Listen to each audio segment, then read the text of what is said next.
Hi, everyone, and welcome to the Private Practice with Soul podcast. This is the first podcast for counsellors that just don't align with the traditional approaches to business and that want to use their spiritual gifts, talents, and interests to create, you guessed it, a private practice with soul. So, look, leave it to me to provide you with everything you need, including strategies that you can use to increase your income, reduce your workload, and of course, increase inquiries and referrals to your beautiful soul-led private practice. I love it so much. If you haven't done it already, grab your journal, grab your pen, and let's begin. Welcome back. So great to have you here. So, hey, just before we get started, guess what? I bought this book and it's called Astrology, a guided workbook to understand and explore the wisdom of the universe. And I'm trying to see who the author is, but it just says Chatwell Books. Anyway, I don't normally buy books on astrology because I've always thought it was too complicated for me to learn. But what I like about this is it's an actual guided workbook. And I'm really excited to work my way through it. One of the first things I had to do was download my birth chart. And I did that from a website called astrocafe.com. Was free, and I had to put in the exact time of my birth, location and year, and it gave me this really detailed plan, kind of report, and found out I've got Taurus ascending, so that was very exciting. Looking forward to knowing what that actually means. Said lots about being a Virgo, of course, and so much of it I was sitting there going, oh, that really does sound like me. So I don't know if that's just me. It's kind of like when you study psychology and you're learning about assessment and diagnosis. You go through the Diagnostic and Statistical Manual of Mental Disorders. That's what it's called. It's in its 5th edition now. It's recently been updated and revised. But when you're learning that in psychology, you start to identify with all of the diagnoses and you think, oh, I've got that. And so I was reminded about that last night when I was reading my natal chart. So yeah, that's my latest passion. The other thing that I want to share with you is, as some of you know, I've been working behind the scenes, getting these memberships set up, and it was a big job. Did it all in ClickFunnels. I had to learn that while I was going, and not only that, but guess what? Started Facebook ads. I know my account was disabled for like the longest time, and I paid these 2 specialists to help me get it undisabled or whatever it is, like activated again. And they couldn't do it. And I did the Facebook chat thing, and they're like, oh, you violated a community standard. I was like, well, what community standard? And they couldn't tell me or wouldn't tell me or whatever. I mean, they were all very nice about it, but they wouldn't give me any clarity. So, and it got permanently deleted. So yeah, I was looking for all kinds of workarounds and everything. And anyway, I found out I actually had a couple of ad accounts, didn't I? So I didn't need to go and pay all that money to those Facebook people. But anyway, so I've got this other ad account, all good, and started playing with ads. And I have to say, I've always been a skeptic. But what I know now is I didn't know the first thing about running Facebook ads before. But now it seems to be going really well. And by that, I mean, like, it's early days. So I'm not a guru. I don't aspire to guru status with Facebook ads. I've got my goal. But what I can tell you is that, you know what, once you learn how to do it, it makes total sense. I can tell you some of the things I stuffed up with it, so that you don't make the same mistake. One of the big mistakes I did was boosting posts. Huge mistake. Turns out when you go to run paid ads, if you've boosted a post before, you get like big penalties. So I'm just trying to work through them all at the moment and make friends again with Facebook. And then the other things that I did was I just kind of went into Facebook ads it's called Business Manager. I went to Facebook Business Manager, then into Ads Manager, and then I just tried to wing it, okay? I just thought like I could figure it out because one of the things you probably know about me is that I like to think I'm pretty resourceful. Like, I like to think I'm kind of like MacGyver when it comes to business. I like to think I can take, little bits or little scraps or unrelated things and make something amazing from them. So I thought when I went into Facebook ads, I could just like teach myself, and it was all going to be great. But what happened was I wasn't aware that I was actually making some big blunders. And by that, I mean, I didn't know how to pick my audience correctly. I thought that I was because I was using so much detail, but no, turns out I wasn't. I thought, it was, I had this picture in my mind of, a Facebook ad should cost, $50 for the whole ad. And so I was running ads for like $5 a day and things like that. Turned out that was a little bit of a blunder on my part. And the other thing too that I was stuffing up was I had bad graphics, I had bad copy. And by that, I meant like if I put the copy from my ads on my website or if I shared it with you on Facebook, you'd probably go, hey, this is fine. But what I know now is it wasn't converting because it wasn't written in a way that would make it convert. So there's strategy to how you have to write a Facebook ad. And now I understand what that is. And the other thing that I used to have as a mistake was I used to expect like instant results. So I would throw like $5 or $10 at a Facebook ad that I created. I put it out there and I keep checking it. And like if it had been a day and nothing had happened, I was turning it off and then I was creating a new one, or I would put more money on it for a day and then I would turn it off and create a new one and things like that. But anyway, I know now what I should have actually been doing in those situations. So that's all good. And the other thing that I've been doing is learning how to get more, what do I want to say?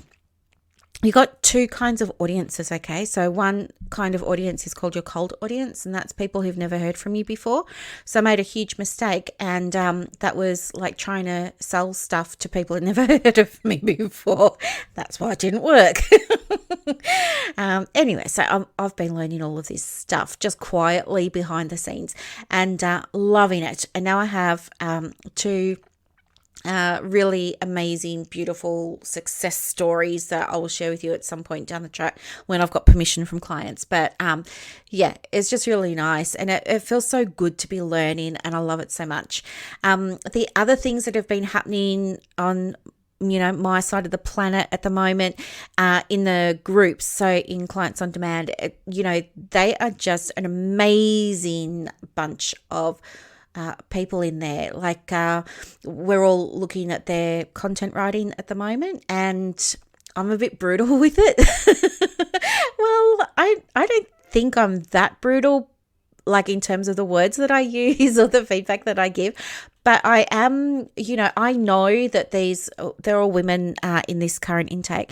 I know that these women are capable of so much more. They just don't see it. And because I do, I'm saying, do it again, do it again, do it again, do it again.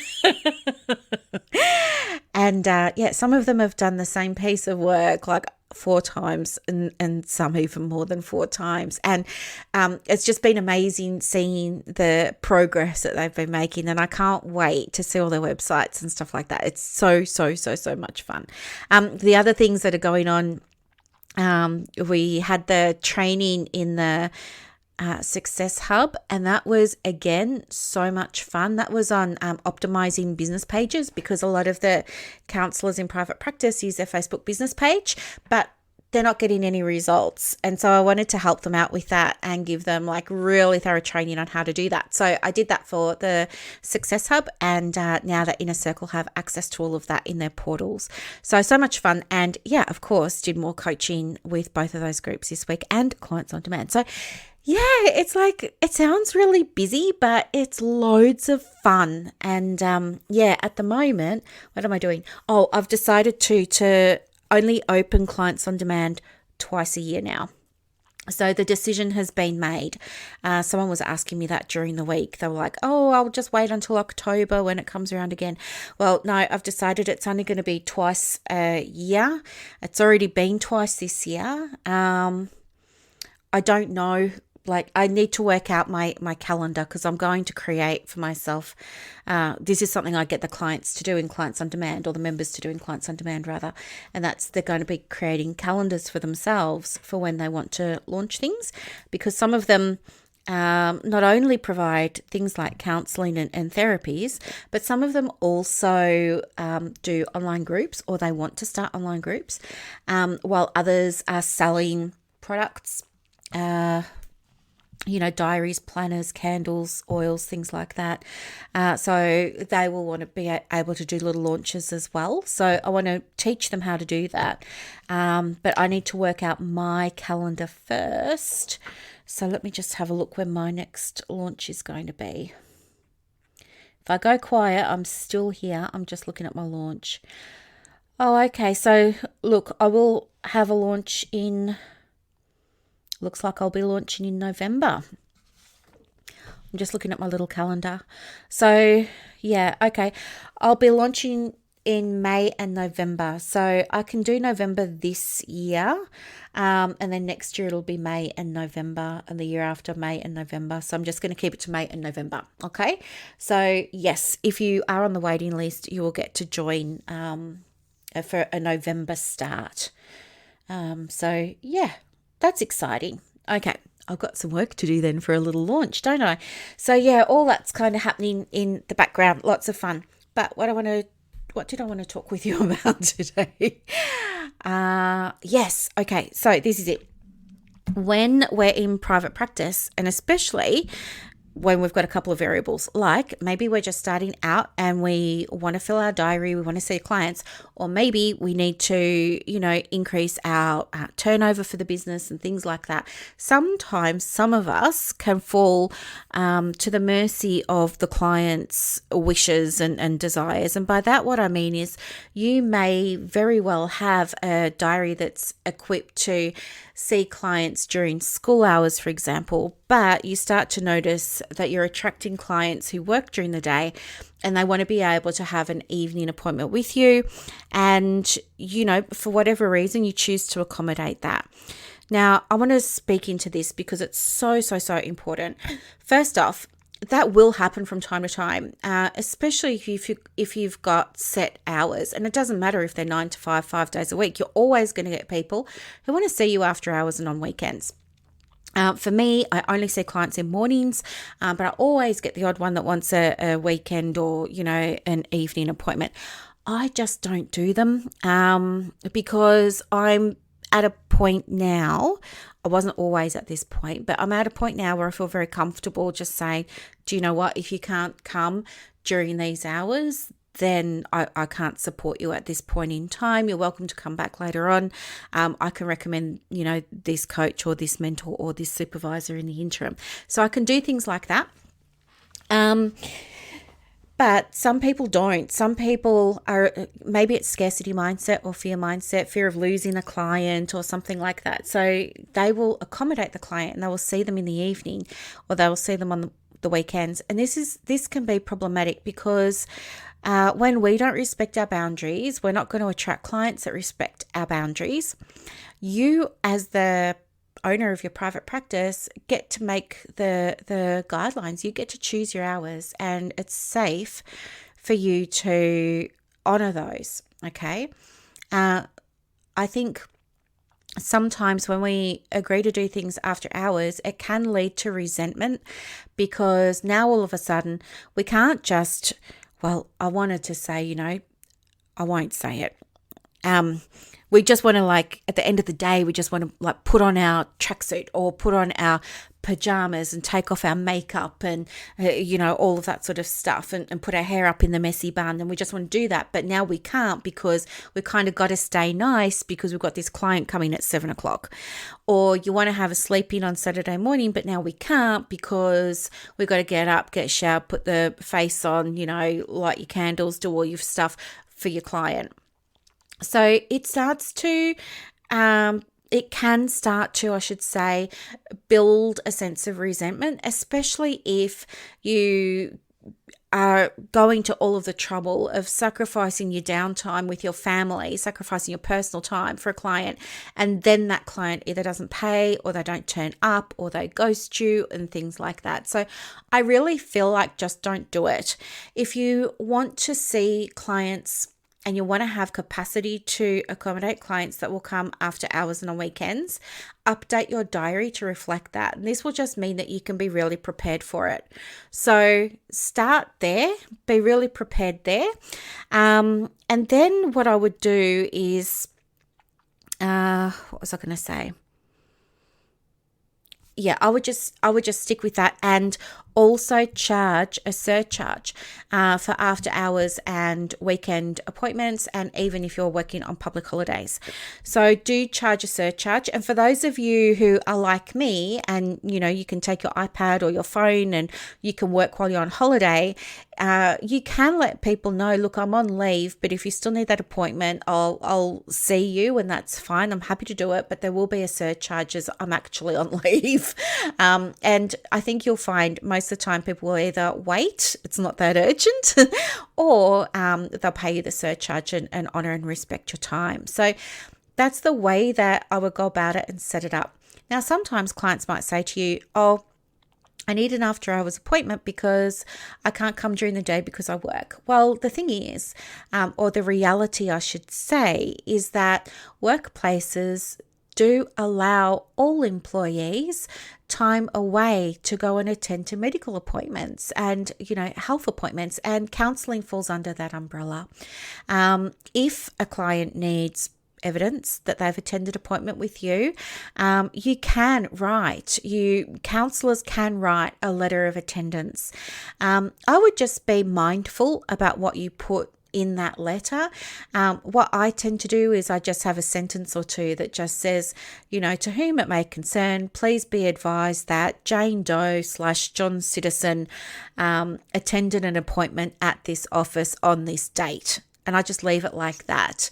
And I'll put my name. I don't put my qualifications and say I'm a mental health counsellor or anything like that, because I want to be mindful of this person's confidentiality.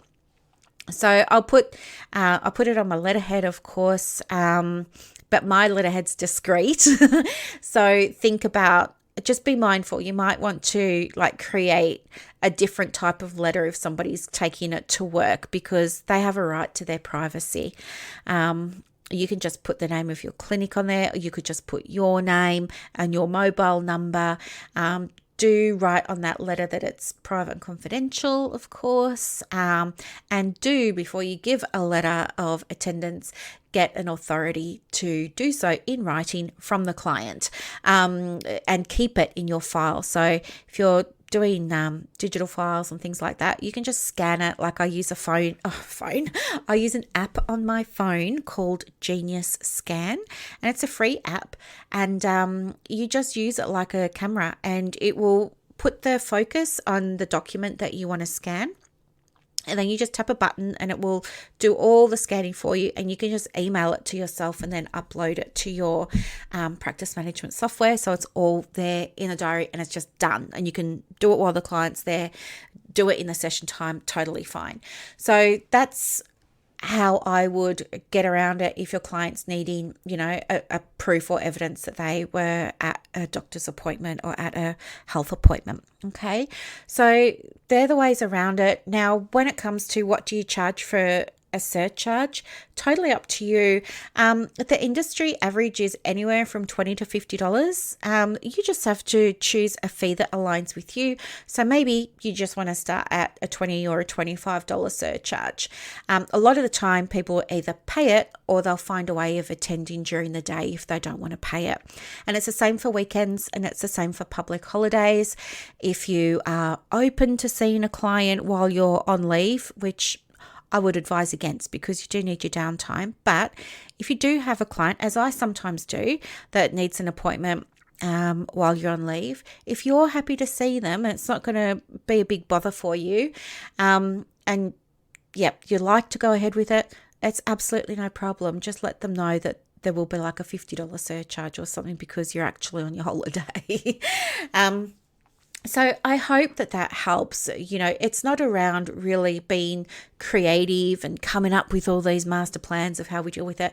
I really feel like when you create a private practice from your soul, a private practice with soul, it's always about connecting with what feels right for you at a soul level. So the way to find out what to do is to, a practice might be to just close your eyes and put your hands on your heart and breathe into it for a moment. Just breathe really sort of naturally.